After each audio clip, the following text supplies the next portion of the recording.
Accueillir de nouveau des visiteurs, le directeur du musée d'histoire naturelle de Montbard en rêve. Donc là, nous sommes arrivés dans la première salle d'exposition temporaire. Donc évidemment, tous ces oiseaux sont là pour le public, mais il n'y a personne. Donc nous, ce qu'on attend, c'est les rires des enfants, les interrogations, les familles qui s'interrogent face à cette nature.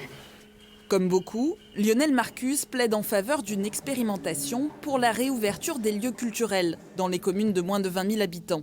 Alors, il a imaginé des solutions pour l'établissement. Alors on peut soit réserver par téléphone, on pourra même horodater, c'est-à-dire limiter le temps de visite dans le lieu. On pourra proposer des choses un peu plus en extérieur dans les semaines à venir. Au pied du musée, à la mairie de Montbard, on est plus que jamais mobilisé. Dans cette commune de 5000 habitants, les distractions commencent à manquer. Les maires des petites villes rappellent que la culture est essentielle pour le vivre ensemble et le moral des citoyens. Dans un courrier de l'Association des petites villes de France dont elle fait partie, la maire, Laurence Porte, a interpellé la ministre de la Culture, Roselyne Bachelot. Car sans lieu culturel, c'est toute l'économie de son territoire qui souffre.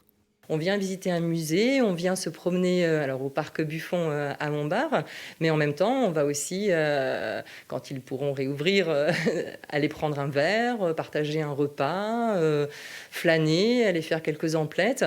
Les lieux de culture, ce sont des lieux de vie. Et la vie, ensuite, elle se diffuse et nous avons des retombées économiques indirectes. Une réouverture essentielle pour l'économie, mais aussi pour le bien-être de la population. Retourner au cinéma ou au musée, les Montbardois attendent cela avec impatience.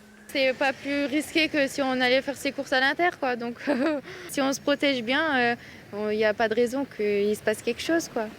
Ces derniers jours, les appels des élus pour réclamer la réouverture des lieux culturels se sont multipliés. En Haute-Côte d'Or, les maires de Semur-en-Auxois et de Saulieu ont également rejoint le mouvement.